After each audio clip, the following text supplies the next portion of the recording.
Mom, when do I get a dad I actually like?" The microphone fed Chloe's small voice through the chandeliered ballroom as if the question belonged to the program. It didn't. The gala had just fallen quiet for the paddle raise, and now 100 glasses hovered mid-air the way birds pause before deciding to flee. On the stage, Madison Hale did not blink.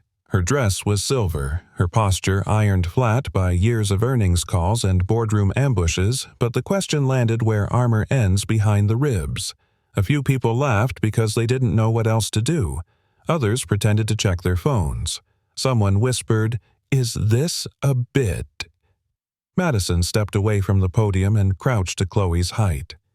"Sweetheart," she said softly, "you and I talk about big things at home." Chloe held the mic closer at 10, unafraid of acoustics or etiquette. "We do, but home doesn't listen like this room does." The ballroom inhaled as one. A man in a tux at table 7, an investor who'd once told Madison her company was too emotional for the market, leaned to his date. "This is why founders shouldn't bring kids," he hissed. Forgetting cameras loved that sentence. The MC fluttered back toward the podium, but Madison lifted a palm that said, "Not yet." She turned her face to the crowd, kept her voice even. "My daughter asked a brave question," she said, "and I'm not going to punish bravery." A murmur rolled across the donors like static. Chloe tugged Madison's sleeve.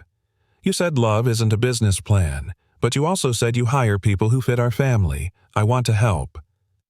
Madison's laugh was small and real. "I did say that." She rose, took the mic, and her CEO voice came back measured clean. "Most of you know I was widowed when Chloe was 6. You also know grief doesn't end. It changes jobs. It stops knocking on the door and starts living in the pantry. Tonight, my 10-year-old asked me in front of all of you if she can help me choose who joins our family someday." A camera light flared. Another phone rose, apologetic.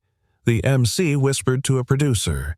The event planner mouthed, "Please land this plane." Madison kept going. "To be clear, Chloe is not hiring a father. I am not hosting auditions for my heart." She let them chuckle. "But I am listening to my daughter. And for the next 4 weeks I'll be arranging a few honest, ordinary moments outside of ballrooms like this, moments where Chloe and I can meet good men in daylight, without glitter, without pressure, and see how we feel.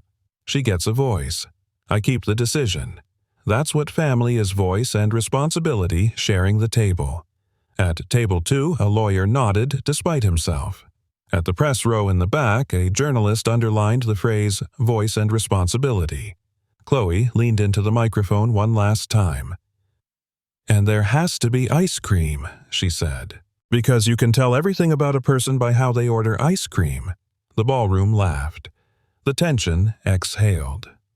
Madison pressed a kiss to Chloe's temple and stood again the script she'd prepared, now a paper airplane in a hurricane.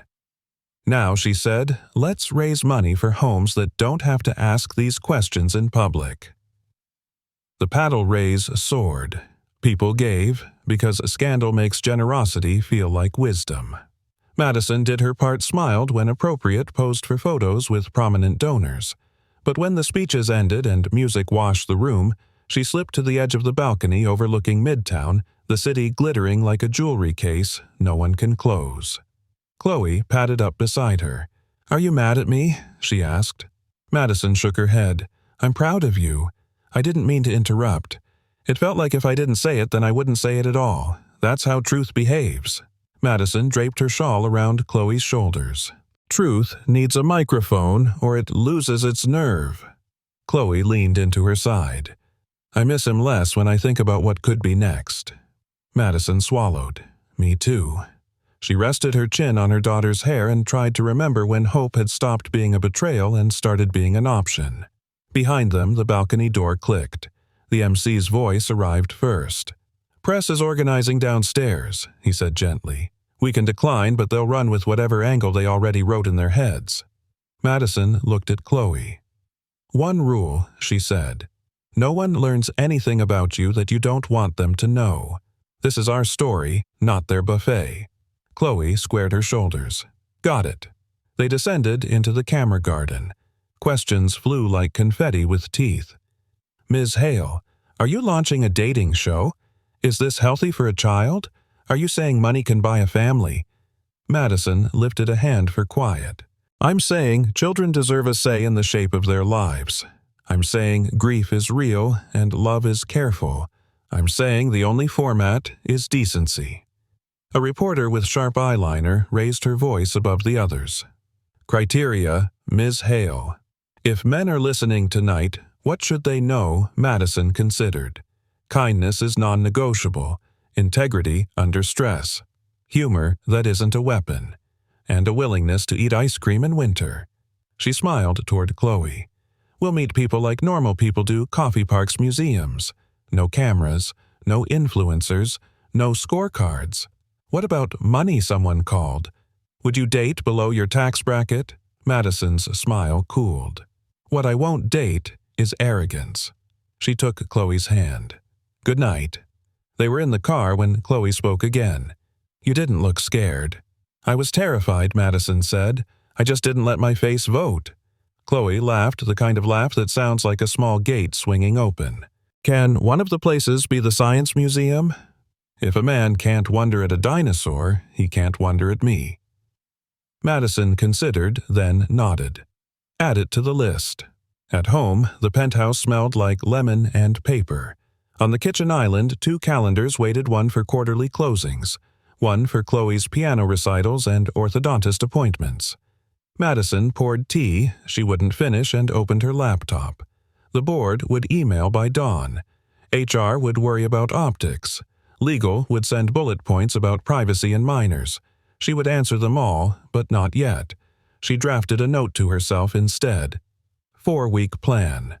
Low-key meetings, daytime public spaces. No press. Background checks, yes. Chloe's input recorded privately. Therapy, check-in, Dr. Klein, biweekly.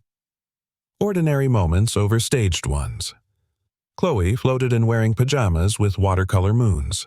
Can I sleep in your room? You can start there, Madison said. And then I will carry you back because you are a human anvil. I'm not heavy, Chloe protested, climbing onto the bed with the shameless grace of children.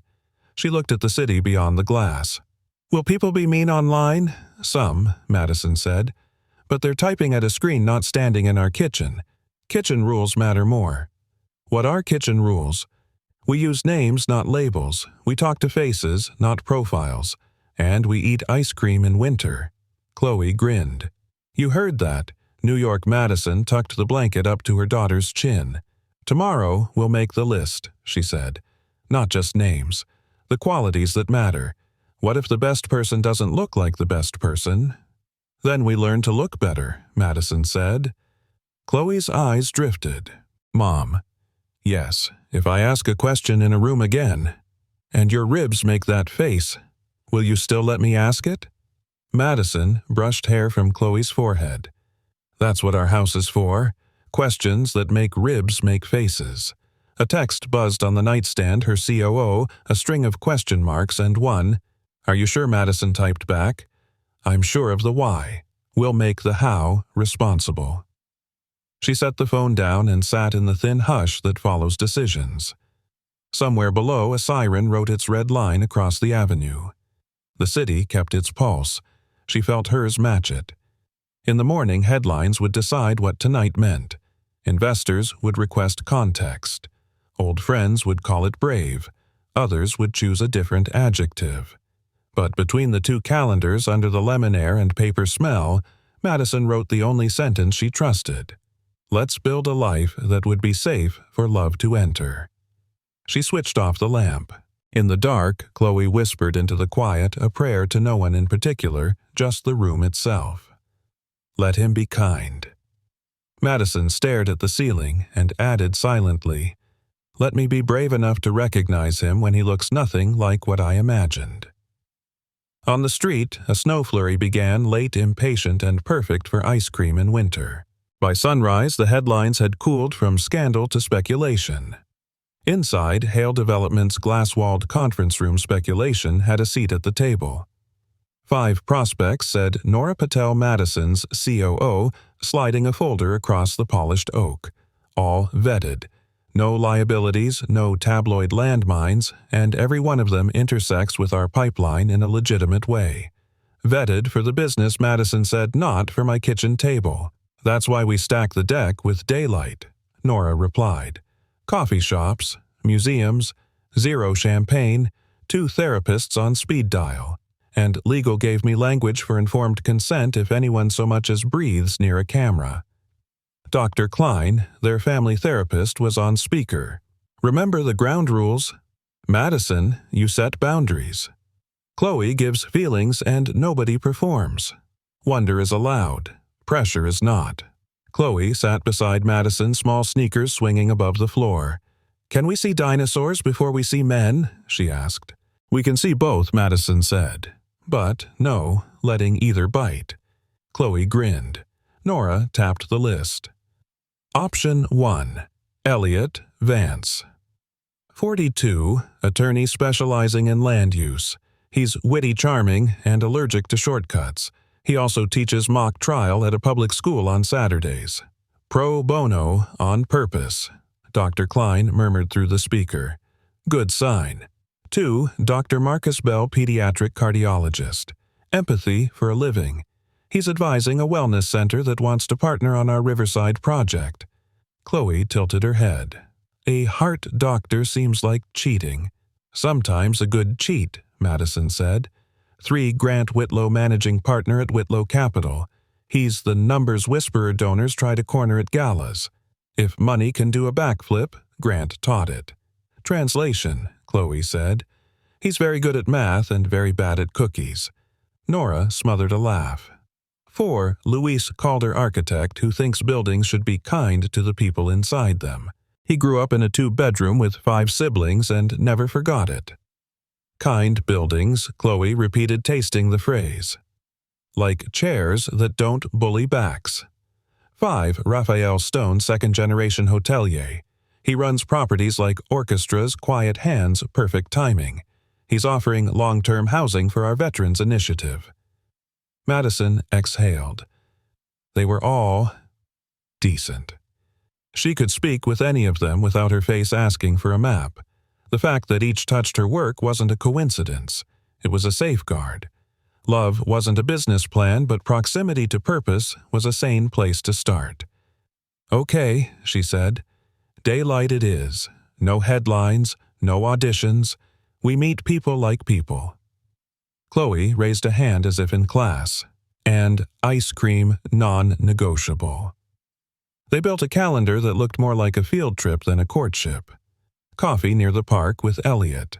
A hospital tour 10 minutes tops with Dr. Bell. A public lecture on housing equity where Grant promised to listen without interrupting. A site walk with Luis, who preferred hard hats to hard sells. And lunch in a hotel lobby with Raphael where Chloe would rate the piano player's song choices. Madison sent careful invitations, real respectful specific. We're keeping this small, she wrote each man. No cameras. 2 humans and a child. If that sounds inconvenient, we're not a fit. By late morning, all 5 said yes. 2 days later, the first ordinary moment was a site walk, Block 17.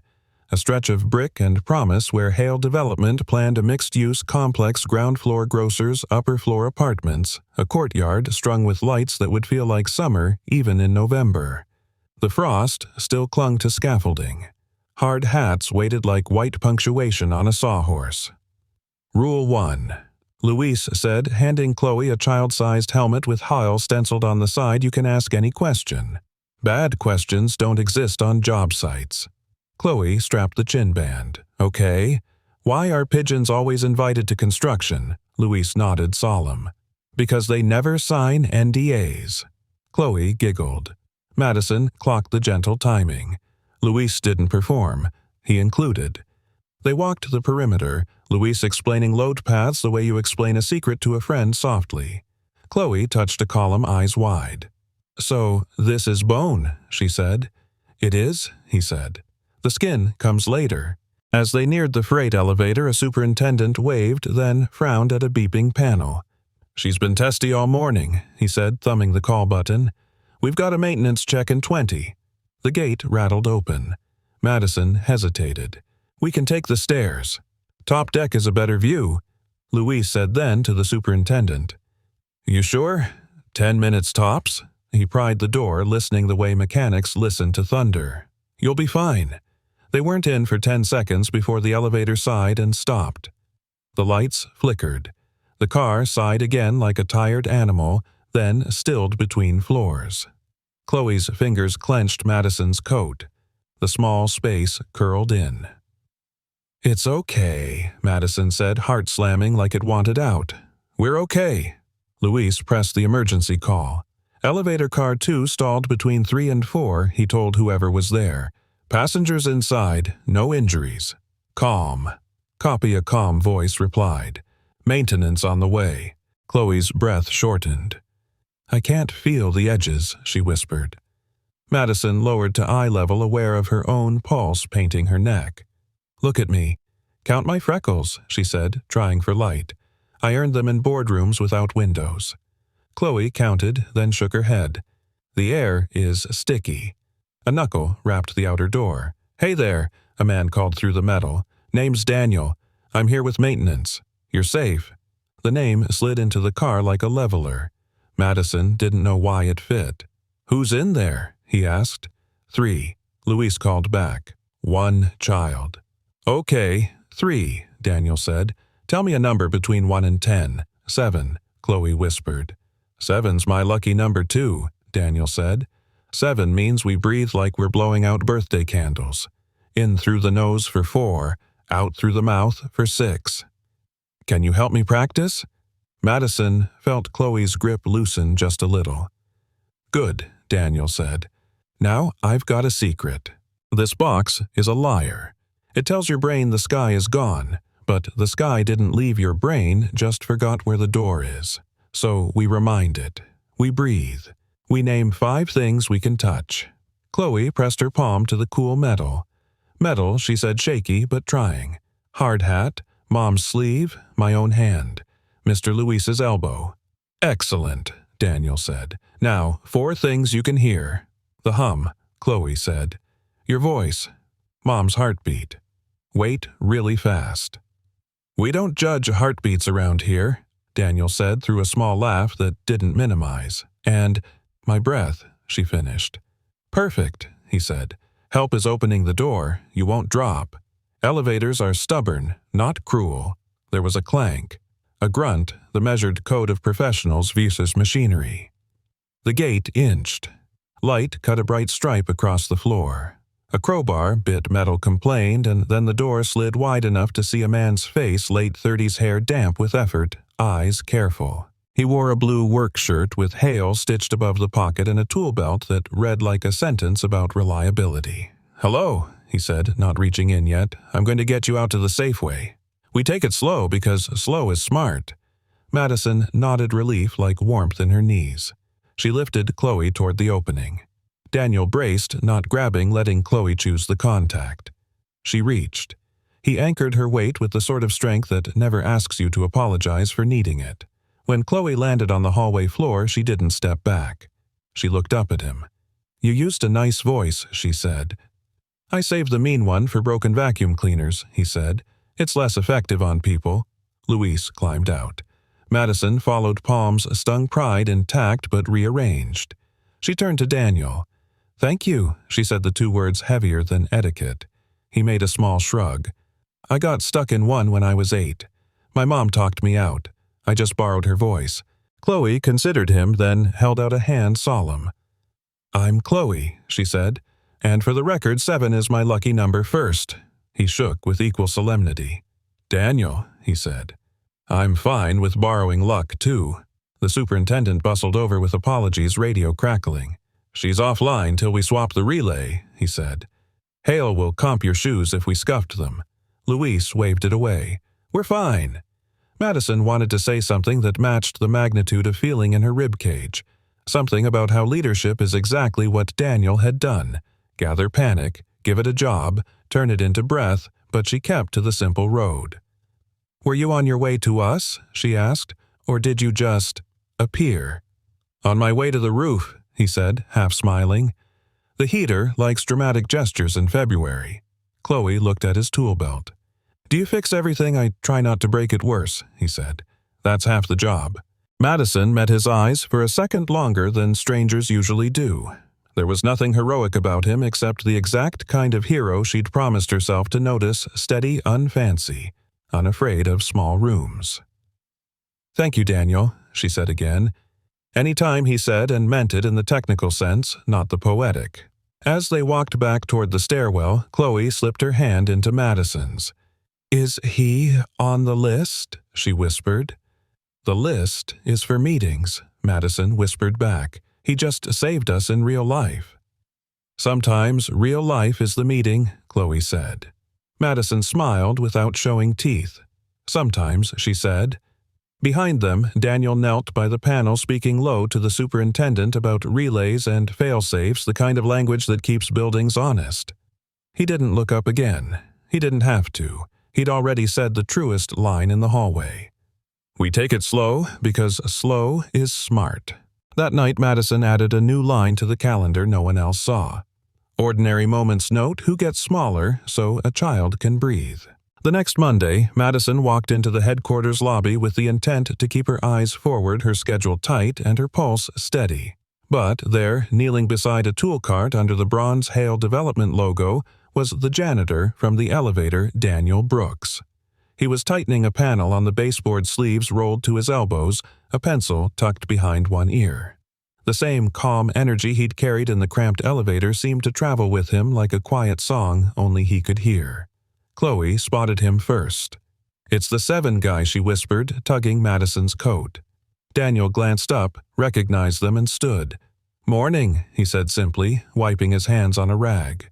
Madison nodded, feeling an unexpected warmth at his steady gaze. Thank you again. For the other day, he shook his head lightly. That's what I'm here for, making stuck things move again. Before Madison could reply, Chloe chimed in, We're going to my mom's office. Want to come? I don't think they let janitors crash CEO meetings, he said with a half smile. Maybe they should, Chloe answered without missing a beat. Madison caught Daniel's faint smirk, the kind that says a child just told the most accurate truth in the room. Later that morning, Madison's corner office felt too high above the street. She was in a meeting about the Riverton redevelopment deal, a flagship project on the verge of collapse over engineering issues the contractors couldn't solve. Madison, were weeks behind her project manager Paul said, spreading blueprints across the glass table. If we can't reroute the substructure supports, we lose the retail anchor. The city won't approve the revised permits without a new load plan. The structural engineer on the call shook his head. We'd need a redesign from scratch. That's 6 figures and 3 months minimum. Madison tapped a pen against the blueprints, her jaw tightening. Losing Riverton wasn't just numbers, it was housing for hundreds of families, the centerpiece of her next year's portfolio and leverage for 2 philanthropic partnerships. A knock at the door interrupted. Daniel stepped in holding a small envelope. Sorry, he said. Mailroom sent this up. Looks important. He placed the envelope on her desk, but his eyes flicked to the plans. Is that Riverton? He asked almost casually. Paul frowned. Confidential. Madison hesitated. It is. Why? Daniel glanced at the cross-section. You've got a load transfer bottleneck here, he said, pointing to the north column grid. If you swap to staggered micropiles and a stepped footing, you can carry the same load without relocating utilities. Cuts install time by 2/3. Paul blinked. That's not bad. Daniel straightened. Worked on something similar in Boston back when I was wearing a different shirt. What shirt was that? Madison asked. Project manager. Civil engineering. Before a bad lawsuit and a worse friend taught me humility, he said without bitterness. Now I mop floors and fix elevators, but the math still works. The conference line was silent for a beat, the engineer on the other end finally muttering, That could actually solve it. Paul was already scribbling notes. We'd need the calculations. Daniel shrugged. I can run them tonight if you want. No charge. Consider it a professional itch. Madison studied him, not the coveralls or the utility belt, but the unhurried certainty in his voice. Run them, she said. That evening, her inbox pinged at 9:17 p.m. The subject line read, "Riverton Load Transfer Preliminary." Attached was a PDF clean. Diagrams, precise formulas, annotated sketches. It was the kind of work you paid high-end consultants for, but with a clarity that spoke of field experience, not just theory. Beneath the calculations, a note. Madison, no guarantees. But this is the path I'd bet my own roof on. Daniel. 2 days later, Madison presented the adjusted plan to the City Review Board. They approved it on the spot. The Riverton deal was back in motion. When the news hit her desk, she didn't call Daniel to her office. She went to find him. She caught him in the sub-basement, checking a water line. "Riverton's approved," she said. He glanced up, one eyebrow lifting. "Good. That's one less building holding its breath. You just saved us millions," she said. He shook his head. "I just hated seeing a good project die of paperwork." Madison folded her arms. "Why didn't you ever go back to engineering?" Daniel leaned against the pipe he'd been tightening. "Because life isn't always linear. I had a son to raise, a legal mess to climb out of, and no appetite for partners who cut corners. Janitorial work is honest. No one lies to you about where the dirt is." There was a pause, the hum of the building around them. "You're wasted down here," Madison said. Daniel smiled faintly. "No. I'm just not where most people expect to find me." Before she could respond, Chloe's voice echoed from the stairwell. "Mom." Mr. Daniel Chloe appeared, clutching a sketch pad.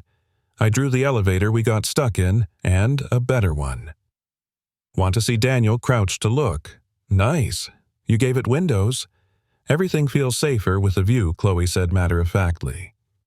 Madison saw the way Daniel looked at her daughter, not indulgent, not condescending, but as if her opinion was already worth listening to. It made something in her chest shift. That night, Madison sat at her kitchen counter, a mug of tea, cooling beside her laptop. She pulled up Daniel's email again, reading the note at the bottom. "The path I'd bet my own roof on." She thought of Chloe's sketch. She thought of Riverton's tenants who would have homes because a man in coveralls remembered how to read blueprints.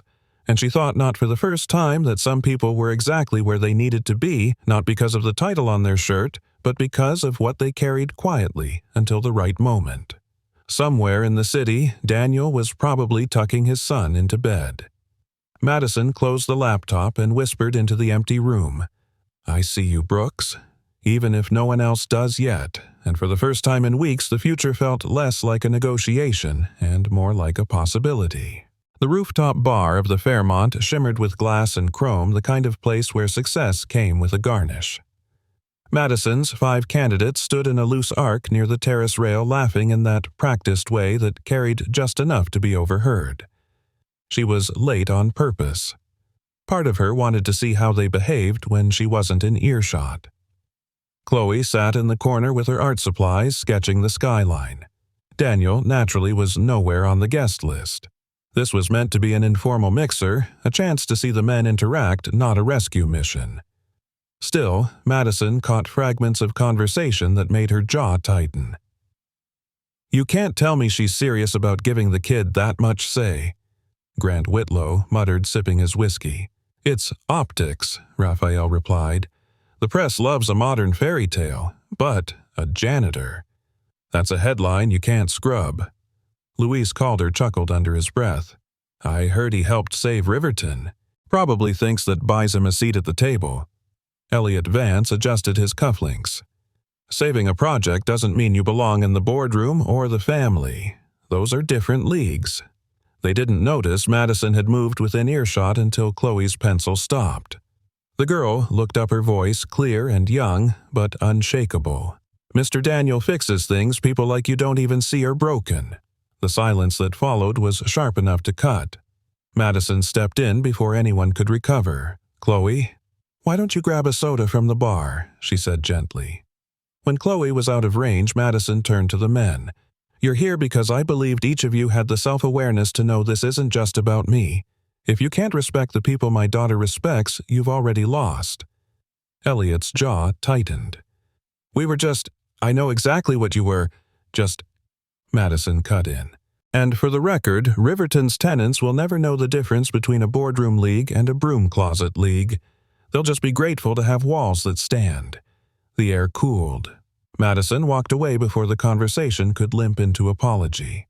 Downstairs in the lobby, she found Chloe in front of the fountain stirring ice in her soda with a straw. "They don't like him," Chloe said. It wasn't a question. "They don't know him," Madison replied. "They don't want to," Chloe countered. That last sentence lodged in Madison's mind like a stone in a shoe. She didn't shake it loose all evening. The next week, she caught Daniel on the mezzanine changing a flickering light. "Do you have a minute?" she asked. He glanced down from the ladder. "Sure. You want me to grab a coffee or a wrench?" "Neither," she said. "Just your time." They sat in the small staff lounge, the kind with vending machines that hum like old refrigerators. Madison told him about the rooftop, about Chloe's defense, about the way the room went cold. Daniel listened, leaning forward with his forearms on his knees. "Sounds like they're protecting their turf," he said finally. "It's more than turf. Some of them have pending deals with my company. If they think you're in the picture, they might see me differently." He gave a half smile. "Then I'd better stay out of the picture." Something in her tightened. "You think the answer to prejudice is disappearing?" "No." "I think the answer is choosing your battles," Daniel said. "You can't win every room at once, and some rooms aren't worth the rent." Madison studied him. "You make it sound simple." "It's not," he admitted. "But I've been on job sites where the loudest guy was also the most useless. I learned to measure people by who's still holding the beam when everyone else steps back." That Friday, Madison took Chloe to the Riverwalk Fair. It was supposed to be just mother and daughter, but halfway through they spotted Ethan Daniel's son standing in line for the carousel. Daniel was beside him holding 2 corn dogs and looking almost sheepish. "Small City Madison," said when their eyes met. "Smaller fair," he replied. The kids were off in seconds negotiating who would get the purple horse. Madison and Daniel stood by the railing watching.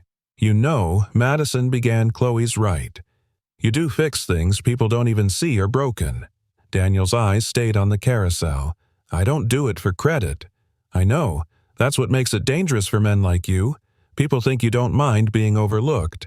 He turned to her, then meeting her gaze fully. "And what do you think? I think some people are exactly where they need to be, until they're needed somewhere else." The carousel slowed. Chloe waved at her mother Ethan, grinning beside her. Madison saw something in the symmetry of that moment, 2 kids laughing, 2 adults standing guard, that unsettled her in the best possible way. But under the warm hum of the fair, the undercurrent from the rooftop still swirled. She knew those men would not simply vanish from her calendar. Their investments, their influence, their opinions, all were entangled with her professional world. And now, one of them she was certain would see Daniel not as a harmless bystander, but as a competitor. Madison looked at Daniel, who was listening intently to Ethan's story about a giant stuffed bear prize. He had no idea she thought that forces were already shifting under his feet. "Daniel," she said quietly, "if someone tried to make your life harder here, would you tell me?" He smirked faintly. "Depends. Are you asking as the CEO or as Chloe's mom?" "Both." "Then, yes," he said. "But only if I couldn't fix it myself first." Something about that answer, the quiet confidence, the lack of drama, lodged in her chest. Madison knew storms when she saw the clouds forming, and she could feel them gathering now somewhere just beyond the fairground lights. She also knew this the next time someone tried to diminish him in her presence, she wouldn't just walk away. Not when Chloe's words from the rooftop still echoed in her mind. "Mr. Daniel fixes things people like you don't even see are broken." The boardroom smelled faintly of rain and printer ink. The city skyline behind Madison washed in silver. She leaned over the Riverton blueprints, listening to Paul outline the revised construction schedule. The win from Daniel's solution still felt fresh, but in her world, victories had short shelf lives. "We're clear to move on permits," Paul said, tapping the paper, "but our material supplier is hesitating. They want confirmation on the courtyard drainage design." Madison exhaled a slow, controlled measure. "We'll give it to them. I'm not letting momentum die in committee." At that moment, her phone buzzed. Nora's name lit the screen. Need to talk now. They met in Madison's office, door closed, blinds angled. Nora's tone was low but sharp. Richard Evans was in HR this morning. He suggested strategic personnel reassignment for Daniel Brooks. Madison's brows knit. On what grounds, none stated. Just said it would be beneficial to operations if Daniel were transferred to the West Side property. Said he's too visible here. Too visible, Madison repeated, his exact words. Nora hesitated. West Side is an hour commute each way. It would take him out of Chloe's orbit entirely. Madison's stomach tightened. And HR's reaction. They're treating it as a routine request. You know how influence works here, Madison. Richard's got an equity stake in the Midtown Tower project. He's not someone they want to cross. Madison leaned back, her eyes narrowing. So this is how he plays it. Nora nodded. He sees Daniel as a threat to his business tie with you and maybe to something else. That evening in the parking garage, Madison spotted Daniel closing the back of his old pickup. He had a coil of industrial hose over one shoulder and a box of cleaning supplies in the other. "You're not leaving, are you?" she asked. "Not tonight," he said with a half-smile, "but they told me I'm getting reassigned to West Side starting next week." Her jaw clenched. "They told you why, just that I'm needed there more. I've heard that line before, usually means someone's uncomfortable with you being in the room." Daniel. "This isn't a coincidence." "I know," he said quietly, "but I'm not going to make your life harder by turning it into a fight. I've been on enough job sites to know when the politics outweigh the work." She stepped closer. "You're underestimating me if you think I'll just watch them push you out." He held her gaze for a beat, then shook his head with a wry grin. "You've got bigger fish to fry, Hale. Let me handle the mop water." "You're not mop water," she said more sharply than intended. Something flickered in his expression. Surprise, maybe. Then he nodded once and slid the box into the truck bed. "Thanks, but I'll be fine." The next day, Madison found Chloe in the penthouse kitchen, hunched over a paper schedule. "What's this?" Madison asked. "It's when I get to see Mr. Daniel," Chloe said matter-of-factly. "It's blank after next week. He said he's moving to another building." Madison's throat tightened. "It's complicated." "It's wrong," Chloe said. "If someone's good at their job and nice to people, you don't send them away. That's like firing the sun because you're mad about the heat." Madison crouched to meet her eyes. "Sometimes people make changes because they think it's safer for them." "Safer isn't always better," Chloe replied. "Better is when people like being where they are." By Friday, Madison had decided to check on the West Side property herself. Officially, it was to review a delayed renovation. Unofficially, she wanted to see what Daniel was being sent to. She found him in a dim boiler room, sleeves rolled up, coaxing a stubborn valve into cooperating. "Didn't expect to see you here," he said, looking up. "Consider this a wellness visit," she replied. "Building's fine, just needs a little patience." They ended up in the staff cafeteria, long tables, buzzing vending machines, the smell of burnt coffee. Madison unwrapped a sandwich more for something to do than to eat. "You know," she began, "I've worked with a lot of people who think they're irreplaceable. They almost always are." Daniel smiled faintly. "And the ones who are irreplaceable, they don't think about it," she said. His smile faded into something softer. "It's not that I don't want to be here. I just don't want to be the reason you have to fight another battle." "You're not the reason," she said. "They are. You're just the excuse." He looked at her for a long moment. "That's a nice line. It's not a line, it's the truth." Their conversation was cut short when Chloe and Ethan appeared in the doorway, both carrying paper bags. "Surprise lunch delivery," Chloe announced. Madison blinked. "How did you?" "Ethan told me where the building was," Chloe said simply. "We took the subway. Don't worry, Mrs. Hale, we stayed together the whole time." Daniel sighed, half amused, half exasperated. "You two are trouble." "Good trouble," Chloe corrected. They sat together at one of the long tables. The kids traded snacks, Madison and Daniel talking in low tones between bites. There was a strange ease in the moment, 4 people, 2 conversations, 1 table that didn't feel like a workplace anymore. When they left, Madison caught Daniel's arm. "I'm not done with this," she said. I figured he replied. But as she walked out with Chloe, Madison realized something had shifted. Seeing Daniel here away from Midtown's marble and glass underscored the quiet resilience he carried. And she understood now this wasn't just about keeping him nearby for Chloe. It was about refusing to let the wrong people decide who belonged in her life. The war Richard thought he was winning had just been declared, and Madison Hale had no intention of losing. Rain slicked the sidewalks outside Hale Development, the kind of steady drizzle that blurred edges and made the city hum lower. Madison watched it from her office window, arms folded, jaw tight. The past week had been a lesson in quiet warfare, smiles in meetings, knives in the shadows. Nora walked in without knocking. "It's official," she said, dropping a printed memo on Madison's desk. Daniel's transfer order was processed this morning, effective Monday. Madison read the form. The words were clinical all-resource allocation and operational needs, but she could hear Richard Evans' voice behind every line. "Have you spoken to HR?" Madison asked. "They're in neutral facilitator mode," Nora said, which is code for Richard's got more leverage in this building than they want to challenge. Madison pushed the paper aside. "Then we'll find another way." Nora gave her a knowing look. "Be careful. They're watching for overreach. You can't make it look personal." Madison's voice was quiet but edged. "It is personal. They made it that way." That night, Madison drove to the West Side property under the pretense of inspecting progress on the renovation. The lobby smelled faintly of paint and old carpet. Daniel was there kneeling on a drop cloth replacing baseboard trim. He looked up surprised.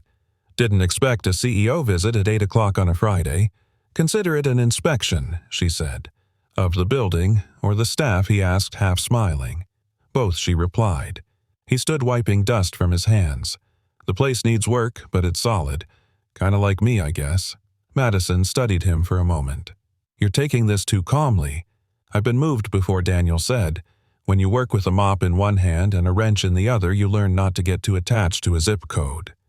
"That's not the point," she said. "You were moved because you're good at what you do, and because Chloe likes you. That combination scares some people." Daniel's gaze softened. "And you want to fight that battle?" "I don't want to," Madison said, "but I will." Saturday morning, Chloe sat at the kitchen island, a serious look on her face. She was holding a blank sheet of paper and a marker. "What are you drawing?" Madison asked, pouring coffee.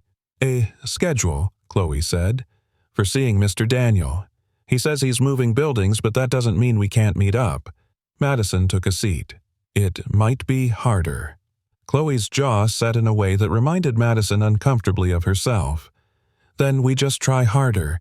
You told me good people don't just disappear because it's inconvenient." Madison reached over and squeezed her hand. "I did say that."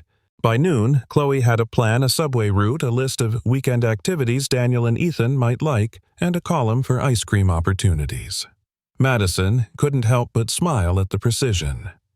Later that day, Madison's phone buzzed with a message from Nora Richards boasting to a contact that he handled the janitor problem. Madison read it twice, feeling something cold settle behind her ribs. Sunday afternoon, Madison drove Chloe to a midtown cafe under the guise of a mother-daughter outing. As they approached, Chloe spotted Ethan through the window. Moments later, Daniel emerged from the counter with 2 hot chocolates. His surprise at seeing them was obvious, but not unwelcome. "This is turning into a pattern," Daniel said. "Good patterns are worth keeping," Chloe replied. They sat at a corner table. The kids compared school projects while Madison leaned in toward Daniel. "You know what Richard's saying?" she asked quietly. Daniel's expression didn't change. "Let me guess that moving me was an operational decision." His exact words, "handled the janitor problem." Daniel took a slow sip of coffee. "Sounds like he's more afraid of a mop than he should be." Madison's voice dropped. "This isn't just about you. It's about who gets to decide who belongs in my world." Daniel met her eyes. "And what if belonging comes with a cost you don't want to pay?" "Then I decide if it's worth it," she said. He studied her for a moment, then nodded toward the kids. They already decided. When it was time to leave, the four of them walked out together into the cool air. The city felt different at that moment, smaller, like it could fit inside the warmth of that table they'd just left. Back in the car, Chloe leaned her head against the window. "You're not going to let them send him away, are you?" Madison glanced at her in the rearview mirror, not without a fight. That night in the quiet of her apartment, Madison opened her laptop. She began drafting a memo not to HR, not to the board, but to herself. This isn't about a transfer. It's about influence. Influence that assumes I will choose comfort over conviction. They're wrong. She sat back reading it once more before closing the file. Outside, the rain had stopped and the city lights reflected on the wet streets like promises she intended to keep. The next week, Monday morning, arrived with its usual flood of emails. But one stood out in Madison's inbox, an invitation to a charity weekend at the Lakeshore Retreat hosted by a group of investors, including Richard Evans. She stared at it for a long moment, her mind already working. If they wanted to play on their turf, maybe it was time she brought her own storm to the table. And when she did, she knew exactly who she wanted standing quietly at her side, mop wrench and all. Midtown Tower. Atrium drawings are missing. The sentence hit Madison's Monday like a fire alarm. Nora stood in her doorway, face composed, voice not. Missing where Madison asked. From the project chair, Nora said, "The final revision set. Richard flagged it at 7:10 a.m. Says we've got a breach." Madison's fingers tightened on the pen. "Who has access?" "Senior team, plus facilities for logistics. That includes Daniel." Of course it did. Madison rose. "Gettity and legal." By 9:00, the executive conference room was full. IT director with a laptop, glowing blue HR with a legal pad. Richard Evans in a suit that knew how expensive it looked. He stood to greet Madison as if this were a polite breakfast. "Unfortunate," he said, hands open. "But we need swift action. Those drawings are proprietary. Any leak jeopardizes the capital stack." IT pulled up logs. At 6:41 p.m., Friday document, Atrium at Rev C Final, was moved to a local folder on a removable drive. User credential R. Need Evans. He clicked. At 6:43 p.m., same credential moved it back. At 6:48, different credential D. Brooks accessed the shared directory. Richard smiled without smiling. There you have it. The janitor browsed a folder he had no business in. HR looked at Madison. "We need to suspend Mr. Brooks pending investigation. Due process, of course." Madison kept her voice level. "We don't punish access, we punish intent." Richard spread his hands. Intent. He was seen near the server closet. Night crew badge logs put him on that floor. "Because he cleans it," Madison said. Richard's tone softened theatrically. "Madison, I respect your personal considerations, but this is about safeguarding assets.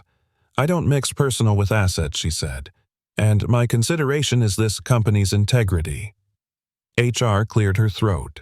"We'll place Mr. Brooks on paid leave for 72 hours. Standard." Madison exhaled.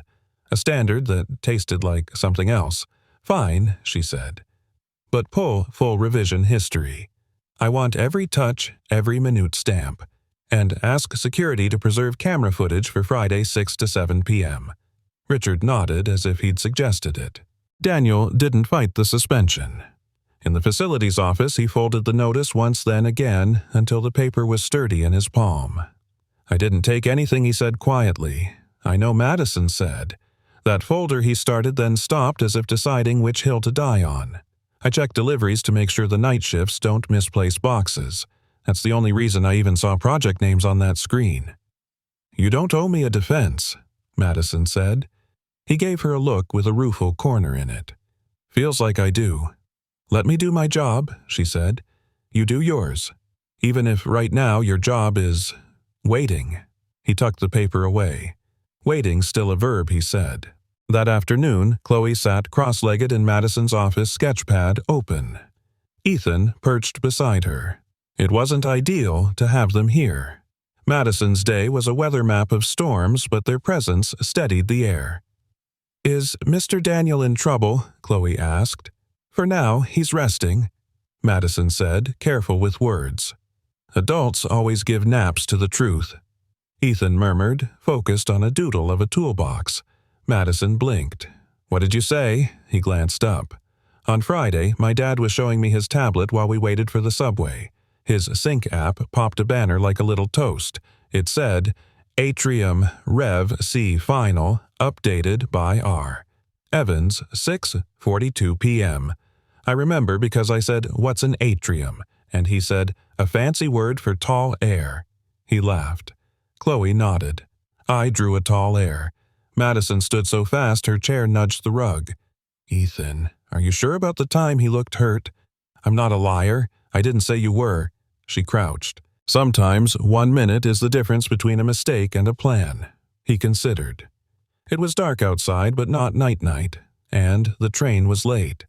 Madison turned to Nora, who had been standing with arms folded. "Get it to pull external sync notifications." If a personal device was subscribed to the public read-only project feed, it should have seen the version event. Ethan's eyes widened. "Am I in trouble?" "You might be the reason a good man keeps his job," Madison said. Chloe leaned toward him. "Told you we were good trouble." By evening, the IT director returned with a drive. "Found mirrored events," he said. Friday, 6:41 to 6:43 p.m. Document moved off and back on by E.R.T. Evans. A read-only, watcher unknown device received the update, ping. Also, camera footage shows Mr. Evans entering the server room at 6:39 with his assistant. He reported the breach Monday morning. Madison's jaw worked. "And Mr. Brooks." The IT director scrolled. He authenticated on the floor at 6:48. "No file downloads. His account permissions are clean." Nora sighed. "So, Richard moved the file." "Moved it back then," cried Wolf. Classic pretext. Madison spoke carefully. "You do not say that outside this room." "Not yet." She called HR. "Pause the suspension. Effective immediately." "On what basis?" HR asked. "On the basis that I said so and I sign your budget," Madison replied, then softened. "And on the basis of new information. Legal has it." She hung up, then stared out at the city until the skyline steadied. The confrontation when it came did not happen in a boardroom. It happened at the lakeshore retreat in a lodge that smelled like cedar and strategy. Investors milled servers moved like chess pieces, and a quartet made Vivaldi feel like good behavior. Richard found Madison at the window. "Glad you came," he said smoothly. "We can discuss next steps on Midtown Tower, assuming we still have our arms around the drawings." "We do," Madison said. "Thanks to meticulous logs." He lifted a brow. "Ah." She didn't ease him in. ET pulled camera footage. "You accessed the server room. Friday night moved the file, moved it back then raised a flag to HR Monday. It's all time-stamped." Richard's smile thinned. "We all move files, and I flagged an irregularity." "That's diligence. What you flagged," Madison said, "was a mess you made to justify removing a man who bothers your narrative." He chuckled, the sound dry. "You're reading novels into audits." "And you're underestimating how well I read," she said. He stepped closer, voice lowering. "Madison, off the record. Your affection for the janitor is blurring your governance. Investors don't like blurred lines. Investors prefer lines that are honest," she said. "Here's an honest one. If you ever manipulate my staff again to secure proximity to my decisions, you will find yourself very far from all of them." Richard's face studied hers, looking for a bluff. "Be careful not to make this personal," he murmured. "It became personal when you tried to make my daughter's safe person look dangerous," she replied. He held her gaze a second longer, then tipped his glass as if conceding a small point in a large game. "I'm sure legal will enjoy the exercise." "They already are," Madison said. She walked away before triumph could sour into gloating. Outside, night gathered on the lake like a listening ear. Daniel showed up at headquarters Tuesday morning because he didn't know what else to do, and because work is where his hands made sense. Madison met him by the service elevator. "It's paused," she said. "The suspension." He nodded, cautious.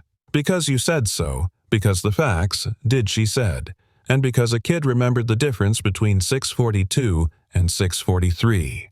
A smile pulled at his mouth. "Ethan. Ethan." Daniel's shoulders dropped a fraction, the week's weight sliding to the floor between them. "I don't like being a problem you have to solve." "You're not," she said. "You're the problem some people didn't expect me to notice." He considered that, then shook his head with a small, disbelieving laugh. "You really are dangerous." "Only to lies," she said. He glanced down the hallway. "So, where do you want me?" Madison thought of Richard's glittering lobby, his careful sentences, the way he'd tried to turn integrity into optics. Then she thought of Chloe's steady hand, Ethan's careful memory, and a building that had been waiting for its bones to make sense. "Right where you were," she said. "Visible." He nodded. "Okay." As he turned to go, Madison added almost as an afterthought, "And Daniel, thank you for waiting like it was a verb." He smiled without turning. Slow is smart. When he disappeared into the hum of the building, Madison stood still, listening to the way the air changed when something true was put back where it belonged. Outside, the lake would be folding itself into morning. Inside, a different kind of tide had turned, and somewhere she knew the next move was already being arranged. But now, at least the table was level. The invitation came wrapped in the kind of formality Daniel had learned to distrust. A white envelope with the Hale Properties seal his name in precise looping handwriting. When he opened it in the maintenance break room, Ethan leaned over his shoulder. "What's that?" Daniel hesitated. "An invitation. From Mrs. Hale." Ethan's eyes widened. "Like a date?" "No," Daniel said firmly, tucking the letter back into the envelope.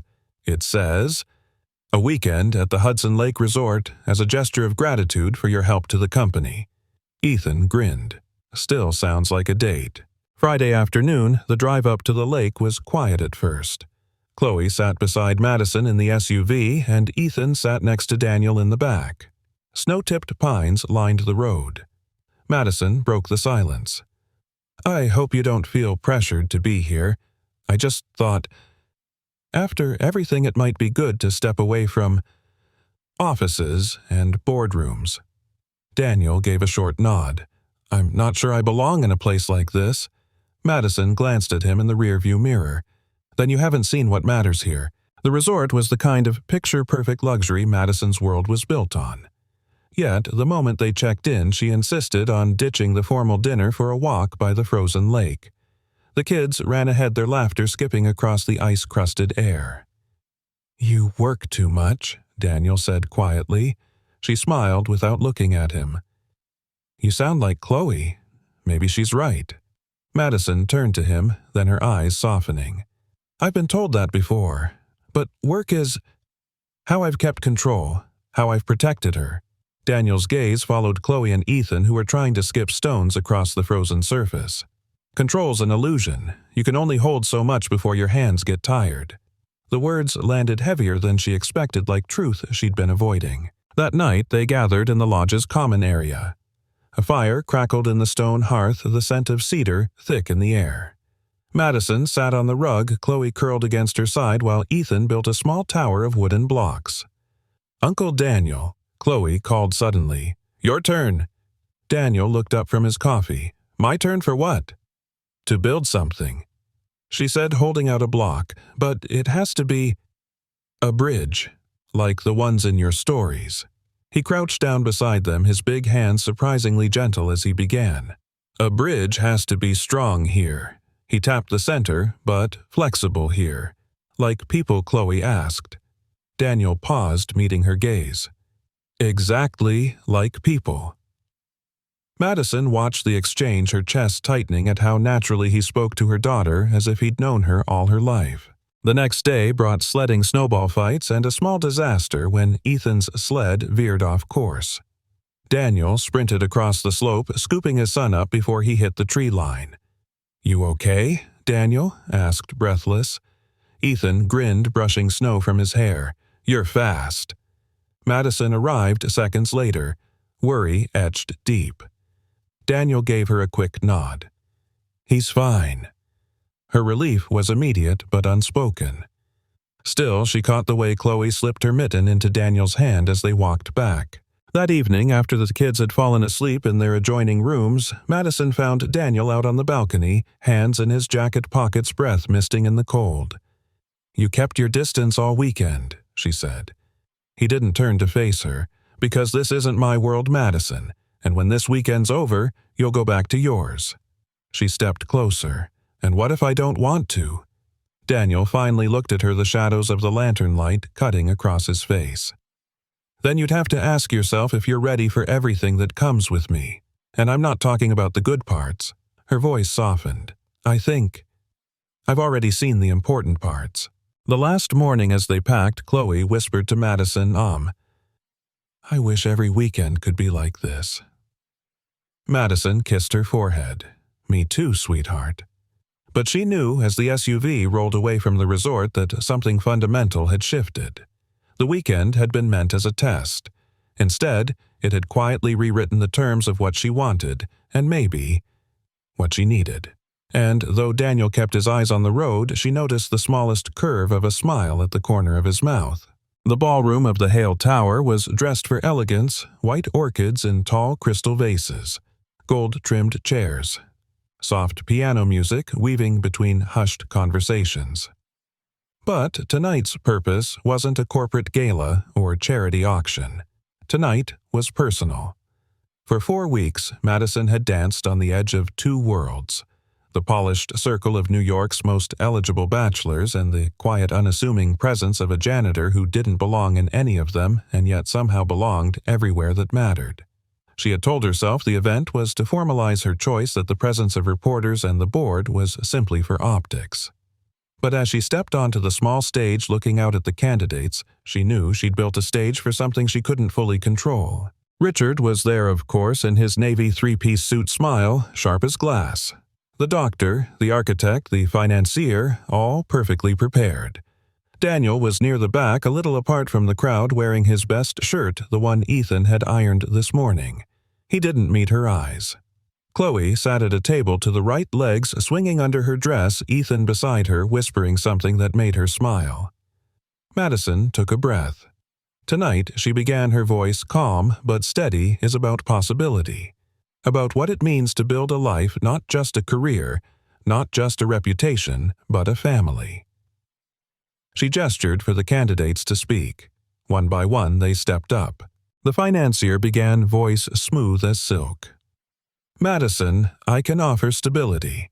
With my network, the Hale legacy could triple in the next decade." The doctor followed. "I can offer health care and a home where Chloe will always be safe." The architect spread his hands.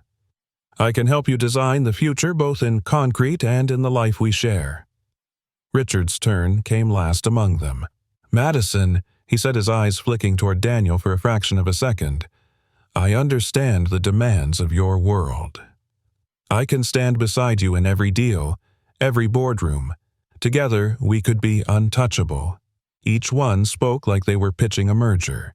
Chloe's expression didn't change. Then Madison asked Chloe, "Would you like to share your thoughts?" A ripple of polite surprise ran through the room. Chloe stood smoothing the skirt of her dress. Her voice was small at first, but clear. "I listened to everyone she said, and I think you're all nice." Soft chuckles. But Chloe continued, her gaze moving from face to face. Everyone talked about what they can give to Mom. No one talked about what they'd be like as a dad. The room stilled. "I don't need someone who can make our company bigger. I need someone who makes our family better.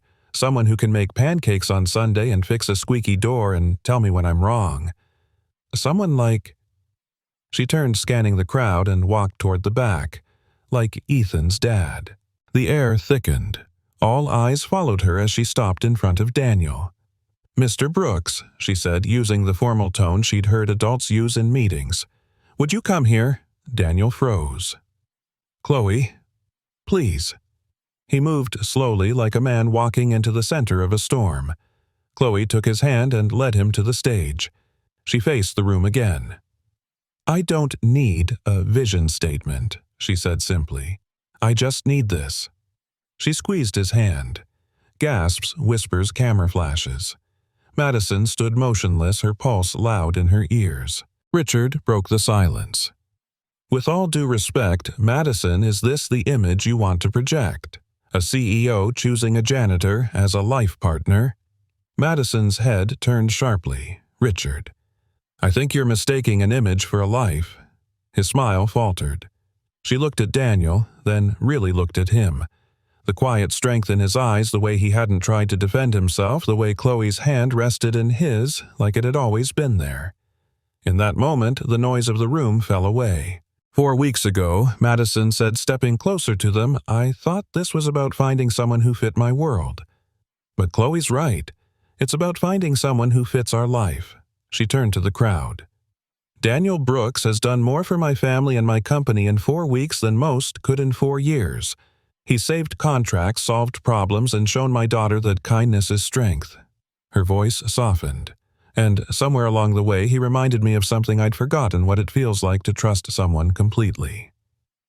A hush held the room. Daniel's jaw tightened. "Madison, are you sure I've never been surer?" Chloe beamed. Ethan's grin was wide enough to light the stage. It wasn't the ending Madison had planned for this night. It wasn't even the kind of ending that made sense on paper. But as she reached for Daniel's hand, the flashbulbs erupted, and for the first time in years, she didn't care how the headlines would read.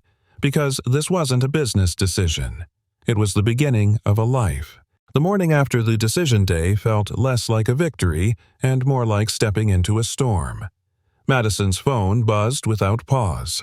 Texts, emails, missed calls. Headlines were already everywhere. Hale Harris chooses janitor. Over billionaire suitors. Romance or recklessness. Madison Hale's surprising pick. By 9 a.m., the conference room on the 42nd floor was filled with the Hale board of directors, every face tight with disapproval. Madison, Margaret the board chair, began without preamble. "The optics of this are problematic. Investors are concerned." One of the older members leaned forward. "We've worked decades to build a brand synonymous with prestige. Your personal life is now a trending topic and not in a good way." Madison folded her hands on the table, calm but unyielding. "You're concerned about prestige. I'm concerned about integrity. Those two are not the same." "Integrity," Richard scoffed from his seat near the end, "doesn't sign contracts. Image does. Public perception can tank stock value faster than a recession." Margaret's tone softened but was no less firm. "No one's asking you to end anything immediately, but reconsider the public nature of it. At least distance yourself for now." Madison looked around the table. "Distance myself from a man who saved this company twice in a month, from someone my daughter trusts more than anyone." "That's what you're suggesting." No one met her eyes. The pressure didn't stop at the boardroom.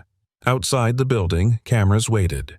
Social media was split, half skeptical, half enchanted. But the skepticism was loudest in the places that mattered for business. By noon, she sat in her office, staring at the city skyline, knowing the easy choice would be to retreat. That's what they all expected, a graceful PR pivot, a polite fade-out. Her phone rang. It was her mother. Darling Evelyn's voice was gentle but probing. "You've worked so hard for your place in this world. Don't throw it away for sentiment." Madison closed her eyes. "It's not sentiment, Mother. It's truth. Daniel is—" She stopped herself. "He's not the risk. Losing myself again is the risk." Evelyn sighed. "Then you'd better be ready to defend him in a way no one can twist." The opportunity came faster than expected. The next morning, a reporter from the New York Chronicle requested a live press conference, offering to let her set the record straight. Her PR team advised against it. "You'll just give more oxygen to the story," they warned. But Madison had made her decision. At exactly 2 p.m., she stepped up to the podium in the Hale Tower lobby, dozens of microphones aimed her way. the room crowded with press employees and board members, Margaret and Richard among them. She began with the simplest truth. "Many of you have questions," Madison said, her voice steady but warm. "Questions about why a woman in my position would choose to be with someone like Daniel Brooks." A murmur swept through the room. She didn't flinch. "Let me tell you about Daniel. He's a single father who's raised his son to be kind, curious, and brave. He's a man who, in the middle of his own setbacks, found ways to help others.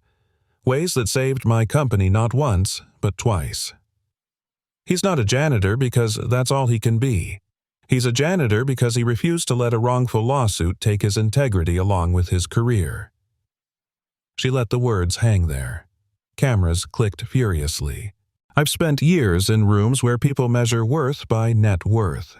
But I've learned thanks to Daniel and my daughter that the truest measure of a person is how they treat those who can do nothing for them."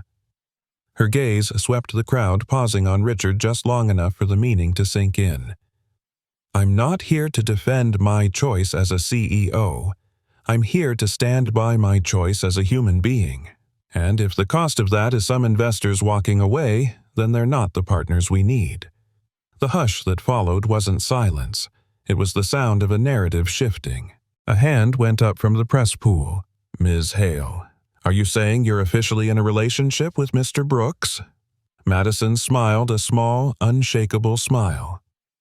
"I'm saying that in a world obsessed with power, I'm choosing partnership, and yes, I'm choosing him."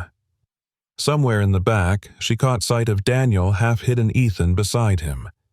His expression wasn't pride or embarrassment, it was something deeper, gratitude. When the press conference ended, Margaret approached her in the corridor.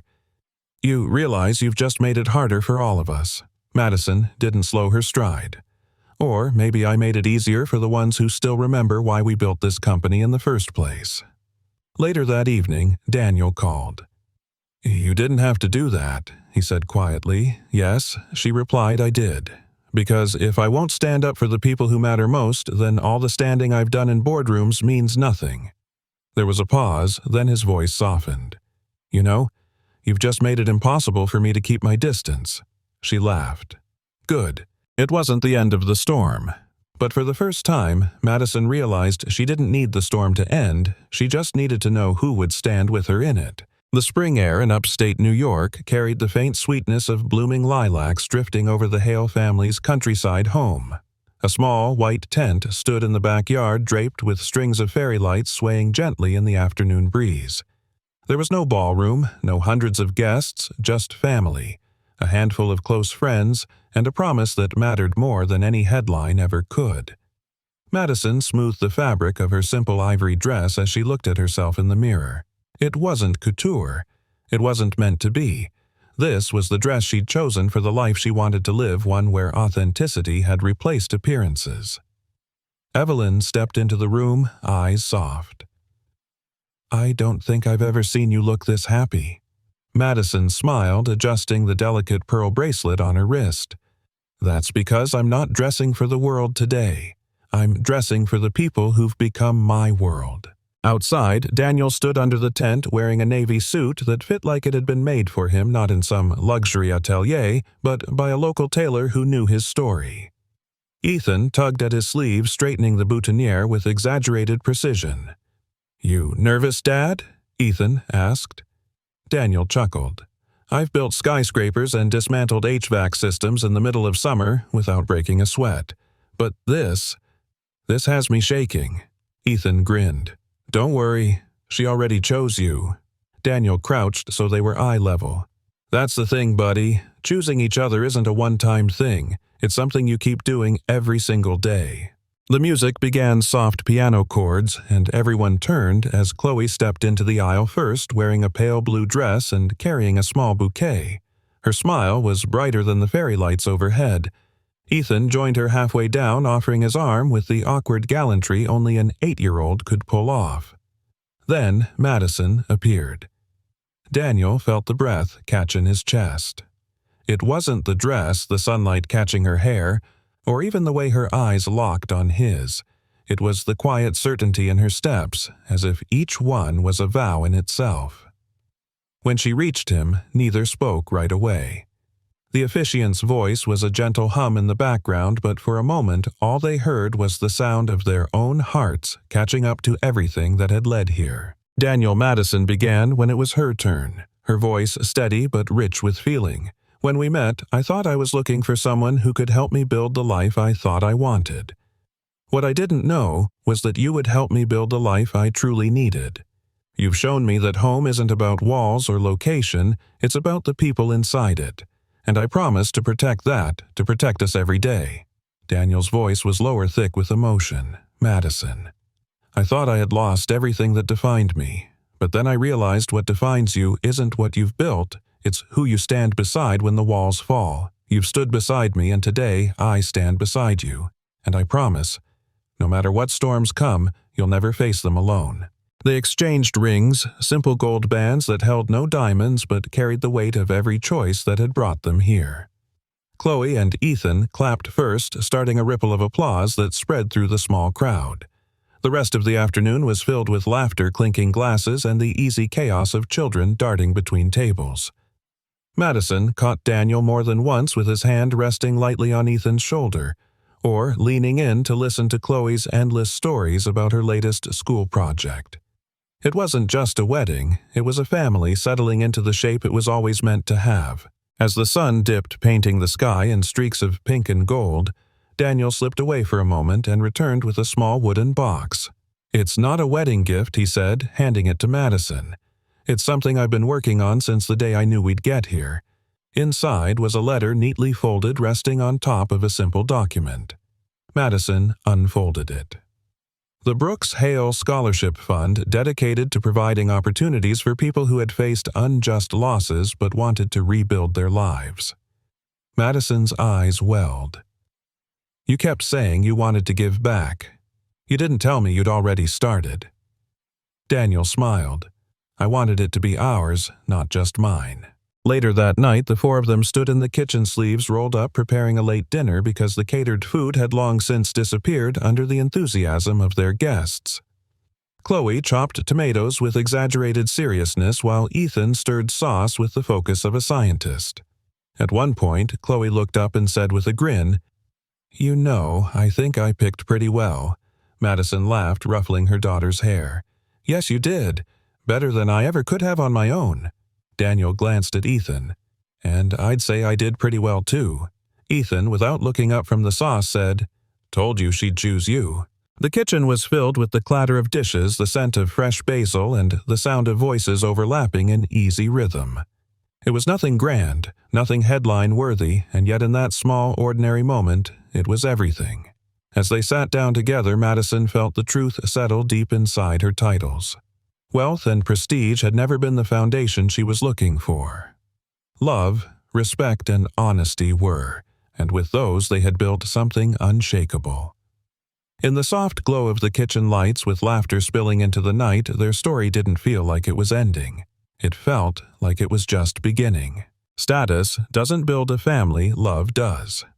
Respect holds it together, and honesty makes it a home. Sometimes life doesn't give us what we planned. It gives us what we truly need. Madison thought she was searching for the perfect candidate. Daniel thought his best chapters were behind him, but together they learned that family isn't built by status or titles, it's built by love, by respect, and by the quiet decision to choose each other every single day. Now, I want to hear from you. Where are you watching from, and what part of this story touched your heart the most? Your thoughts and experiences matter, and I'd love to read them in the comments below. If this story moved you, inspired you, or simply made you believe in love a little more, make sure to subscribe so you never miss the next journey we share together. Thank you truly for spending this time with me today. Until next time, keep believing in the power of love and in the beauty of the family you choose.